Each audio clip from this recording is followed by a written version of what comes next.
एक कहावत है कि जब भक्ति सारे नियम तोड़ देती है ना, तो भगवान भी अपने नियम तोड़ देते हैं। आज की कहानी कुछ ऐसी ही है।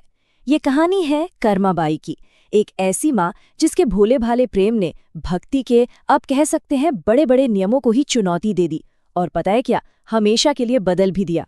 तो चलिए कहानी की शुरुआत करते हैं एक बहुत ही गहरे रहस्य से। एक ऐसा सवाल जिसने एक राजा और उसके सबसे बड़े पुजारी तक को सोच में डाल दिया था।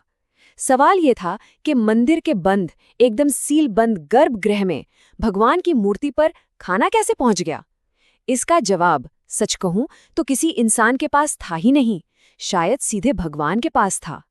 तो ये कहानी शुरू होती है पवित्र जगन्नाथ मंदिर के गर्भगृह से, जहां एक सुबह कुछ ऐसा हुआ जिस पर किसी का भी यकीन करना बहुत मुश्किल था।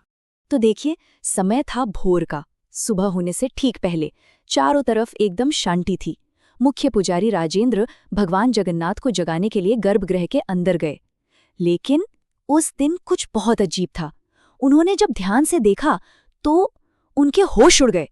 भगवान के होठों के कोने पर खिचड़ी का एक दाना चिपका हुआ था, और यही नहीं, उनके गालों पर भी हल्के पीले दाग थे, बिल्कुल वैसे ही जैसे कोई छोटा बच्चा जल्दबाजी में खाना खाकर अपने हाथ गाल पे पोंछ लेता है।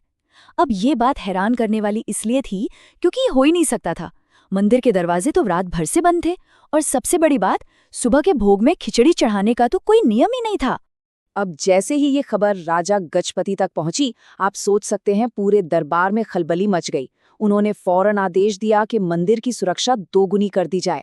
राजा इस पहेली को किसी भी हाल में सुलझाना चाहते थे, पर उन्हें इस बात का अंदाजा बिल्कुल नहीं था कि इसका हल किसी इंसान के बस की बात है ही नहीं।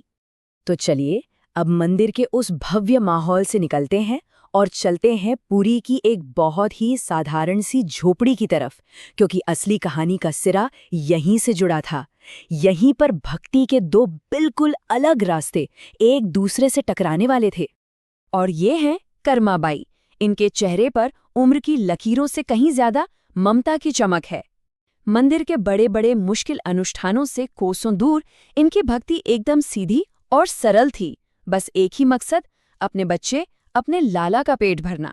तो हुआ यूं कि एक दिन एक बड़े ज्ञानी तपस्वी थे, साधु ज्ञानानंद। वो उनकी झोपड़ी पर आए और उन्होंने देखा कि कर्माबाई बिना नहाए धोए ही भगवान के लिए भोग बना रही हैं।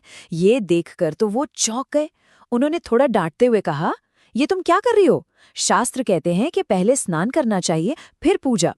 इस पर कर्माबाई ने बड़ी ही मासूमियत से जवाब दिया, पर महात्मा जी, मेरा लाला तो सुबह सुबह भूखा होता है ना। अगर मैं स्नान ध्यान में लग जाऊंगी तो उसे भोग मिलने में देर हो जाएगी। मतलब एक तरफ था शास्त्रों का ज्ञान और दूसरी तरफ था एक माँ का भोला प्रेम। दोनों आमने सामने खड़े थे।